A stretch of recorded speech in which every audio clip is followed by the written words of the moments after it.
दोस्तों की कहानी खजाने की तलाश।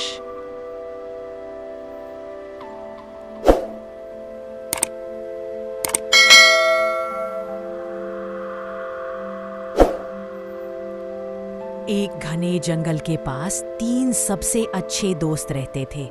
हाथू हाथी, मिंकी बंदर और पक्कू तोता। तीनों हर दिन नए एडवेंचर की तलाश में जंगल से लेकर नदी और पहाड़ों तक घूमते रहते थे। एक दिन वे खेलते खेलते समुद्र के किनारे पहुंच गए। तभी मिंकी को रेत में कुछ चमकता हुआ दिखा। उसने जल्दी से खुदाई की और एक पुराना सुनहरा नक्शा बाहर निकला। नक्शे पर एक बड़ा एक्स बना था और नीचे लिखा था समुंदर का खोया हुआ खजाना। हाथू उत्साह से बोला, दोस्तों, आज हम खजाना ढूंढेंगे। पक्कू ने पंख फैलाकर कहा, मैं ऊपर उड़कर रास्ता बताऊंगा। और मिंकी खुशी से उछल पड़ा। चलो अभी चलते हैं। तीनों एक लकड़ी की नाव लेकर समुद्र में निकल पड़े। शुरुआत में मौसम बिल्कुल शांत था।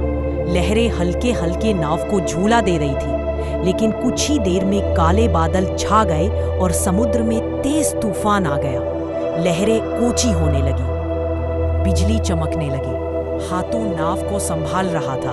मिंकी डरकर उसके कान पकड़कर बैठ गया और पक्कू हवा में संतुलन बनाने की कोशिश कर रहा था। तूफान के बाद जब सब शांत हुआ तो उन्होंने समुद्र के नीचे एक रहस्यमयी चमक देखी।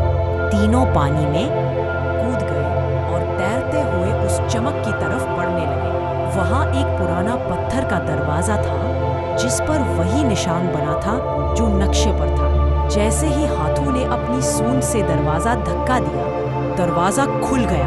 अंदर एक विशाल गुफा थी, सोने, जवाहरात और चमकते खजानों से भरी हुई। मिंकी उत्साह से उछल पड़ा, वाह, इतना सारा खजाना! पक्कू ने कहा, हम इसका थोड़ा हिस्सा ले चलेंगे ताकि जंगल की मदद कर सके। हाथू ने सिर हिलाया, हाँ, असली खजाना तो दोस्ती है, बाकी बस बोनस। उन्होंने एक छोटा सा खजाना डिब्बा उठाया और वापस नाव में आ गए। सूरज ढल रहा था, समुद्र सुनहरा चमक रहा था और तीनों दोस्त खुशी खुशी अपने जंगल की ओर लौट रहे थे। जंगल पहुंचते ही सब जानवरों ने उनकी जया जयकार की।